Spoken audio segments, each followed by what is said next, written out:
السلام علیکم ورحمۃ اللہ وبرکاتہ نحمده ونصلی علی رسولہ الکریم اما بعد۔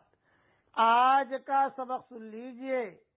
آج کے سبق کی سرخی ہے روزانہ سورج عرش کے نیچے جا کر سجدہ کرتا ہے۔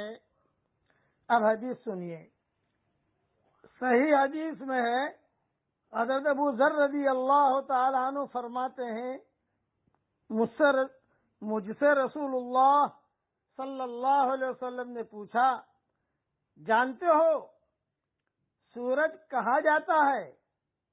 یعنی غروب ہوتا ہے تو کہاں جاتا ہے؟ میں نے کہا کہ اللہ اور اس کے رسول صلی اللہ علیہ وسلم بہتر جانتے ہیں۔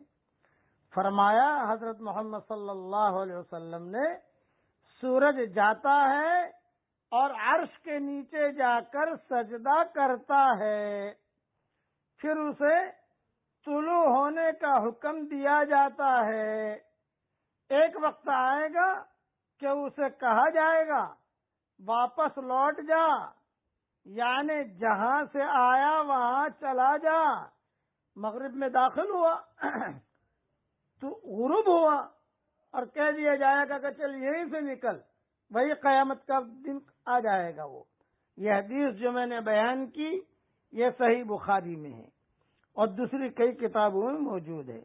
اسی طرح ایک صحابی کا واقعہ بھی حدیث شریف میں آتا ہے کہ انہوں نے خواب میں اپنے ساتھ درخت کو سجدہ کرتے ہوئے دیکھا۔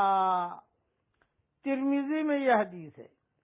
پہاڑوں اور درختوں کے سجدے میں ان کے سایوں کا دائیں بائیں پھرنا یا جھکنا بھی شامل ہے۔ یہ میں نے حدیث اس لیے بیان کی، درخت بھی سجدہ کرتے ہیں، پہاڑ بھی سجدہ کرتے ہیں، سورج بھی روزانہ مغرب کی نماز پڑھتا ہے، یعنی جاتے ہی سجدہ کرتا ہے۔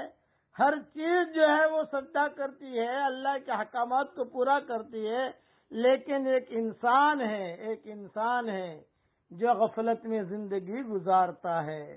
ہمیں بھی سجدے کرتے رہنا چاہیے۔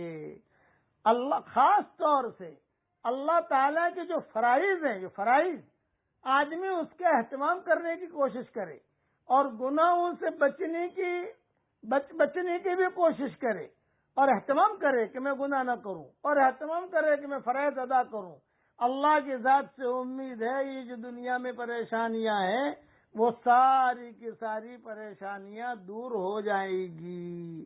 مسئلہ یہ ہے کہ آج ہم جو ہے اللہ کے احکامات کو پورا نہیں کرتے۔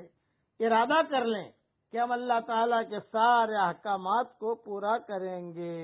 اب پڑھ لیجئے میرے ساتھ، رب اجعلنی مقیم الصلاۃ ومن ذریتی ربنا وتقبل دعا۔ یہ دعا مانگتے رہنے چاہیے۔ یہ ابراہیمی دعا ہے، اس میں حضرت ابراہیم علیہ السلام کا نور ہے۔ محمدی مہر کے ساتھ سلف صالحین کا معمول تھا کہ اپنے ہر نماز کے بعد، یہ حدیث میں تو نہیں آتا لیکن سلف صالحین کا معمول تھا، اور سلف صالحات کا بھی معمول تھا کہ ہر فرض نماز کے بعد، سنتوں کے بعد، نفلوں کے بعد ایک مرتبہ 2 مرتبہ پڑھ لیتے اور پھر کہتے کہ میرے پیارے اللہ، میری قیامت تک کے آنے والی نسلوں میں سے تو کسی کو بے نمازی مت بنانا۔ میں اس دعا کا امیجز بنا کر بھی بھیجتا ہوں، پڑھتے رہو اسے۔ قرآن کا نور ہے، ابراہیم علیہ السلام کی زبان کا نور ہے، اور حضور صلی اللہ علیہ وسلم کی زبان کا نور ہے، اور قرآن میں یہ دعا آئی ہے۔